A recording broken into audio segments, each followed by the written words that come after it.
सभी भक्तों को जय श्रीमन नारायण, जय श्री राधे कृष्णा, राधे राधे। आज मैं आप सभी भक्तों को माघ मास महात्म्य के 5वें अध्याय की कथा सुनाने जा रही हूँ। सभी भक्त बोलो जय श्रीमन नारायण, जय श्री कृष्णा, राधे राधे। दत्तात्रेय जी कहते हैं कि हे राजन, एक प्राचीन इतिहास कहता हूँ। भृगुवंश में ऋषिका नाम की एक ब्राह्मणी थी जो बाल्यकाल में ही विधवा हो गई थी। वह रेवा नदी के किनारे विंध्याचल पर्वत के नीचे तपस्या करने लगी।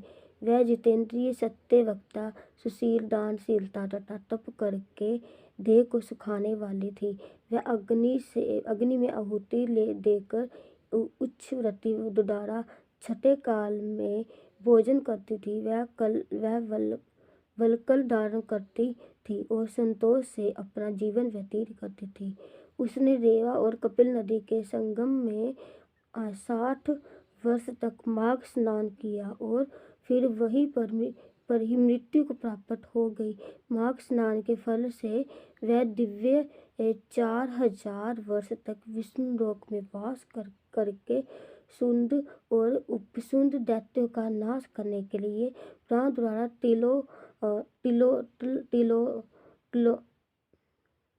तिलोत्तमा नाम की अप्सरा के रूप में ब्रह्मलोक में उत्पन्न हुई। वह अत्यंत रूपवती, गान विद्या में अति प्रवीण तथा मुकुट कुंडल से शोभायमान थी। उसका रूप यौवन और सौंदर्य देखकर ब्रह्मा भी चकित हो गए। वह तिलोत्तमा रेवा नदी के पवित्र जल में स्नान करके वन में बैठी थी। तब सुंद व उपसुंद के सैनिकों ने चंद्रमा के समान उस रूपवती को देखकर अपने राजा सुंद और उपसुंद से उसके रूप की शोभा का वर्णन किया और कहने लगे कि कामदेव को लज्जित करने वाली ऐसी परम सुंदरी स्त्री हमने कभी नहीं देखी। आप भी चलकर देखें। तब वह दोनों मंदिरा के पात्र रखकर वहां पर आए जहां पर वह सुंदरी बैठी हुई थी और मंदिरा के पान विहल होकर काम क्रीड़ा से पीड़ित हुए और दोनों ही आपस में उस स्त्री रत्न को प्राप्त करने के लिए विवादग्रस्त हुए और फिर आपस में युद्ध करते हुए वही समाप्त हो गए। उन दोनों का मरा हुआ देखकर उनके सैनिकों ने बड़ा कोलाहल मचाया और तब तिलोत्तमा काल रात्रि के समान उनको पर्वत से गिराती हुई 10 दिशाओं को प्रकाशमान करती हुई आकाश में चली गई और देव कार्य सिद्ध करके ब्रह्मा के सामने आई। तो ब्रह्मा जी ने प्रसन्नता से कहा कि हे चंद्रवती, मैंने तुमको सूर्य के रथ पर स्थान दिया।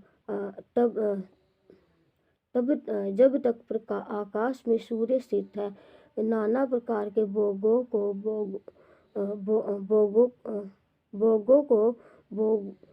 सो हे राजन, वह ब्राह्मणी अब भी सूर्य के रथ पर माघ मास स्नान के उत्तम भोगों को भोग रही है। इसलिए श्रद्धावान पुरुषों को उत्तम गति पाने के लिए यत्न के साथ माघ मास में विधि पूर्वक स्नान करना चाहिए।